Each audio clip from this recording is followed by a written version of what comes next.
I wasn't supposed to be home until Christmas Eve. That was the plan.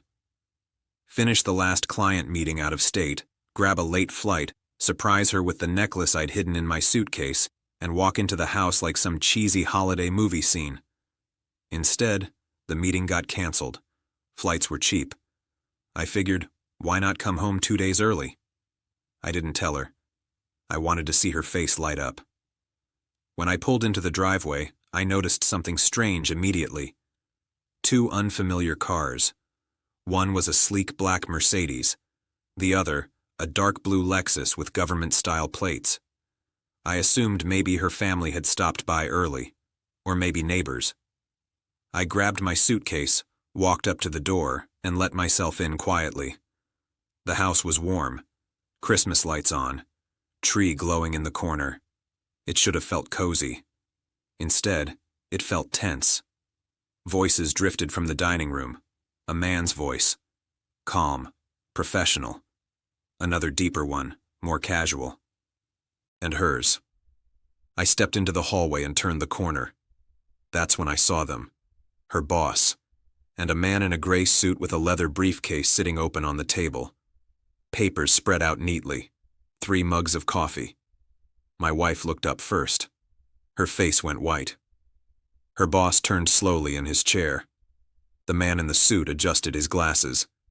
And then he said the words, "I will never forget." "Oh, perfect. You're just in time to sign."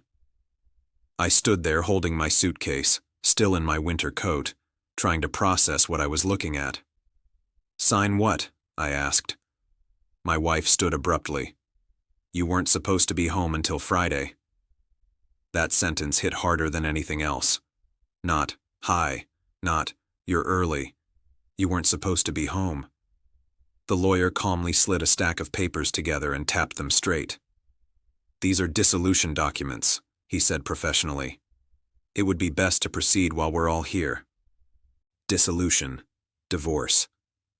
I slowly set my suitcase down. Her boss wouldn't meet my eyes. That told me more than the papers did. I looked at her.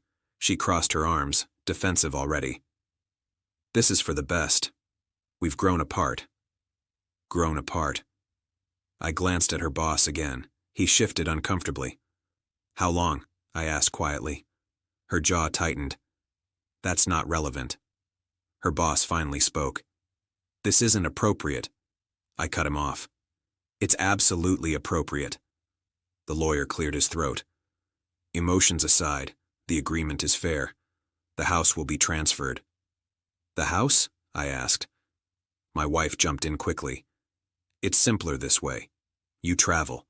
I'm established here. It just makes sense." Makes sense.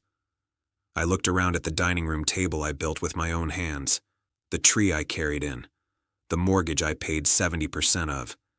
And they had set this meeting up like a business transaction, without even telling me.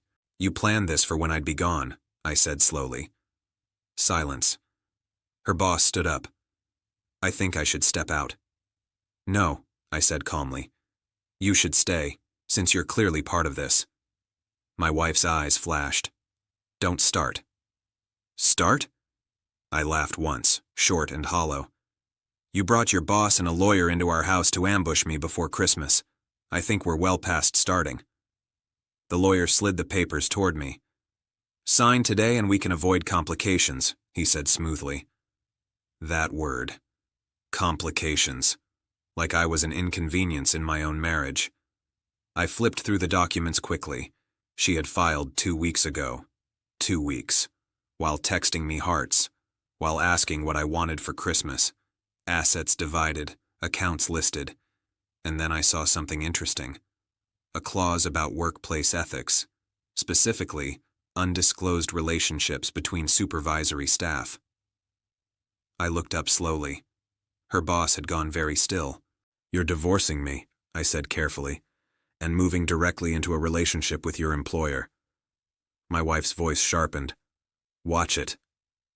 I smiled for the first time. Not a happy smile. A calm one.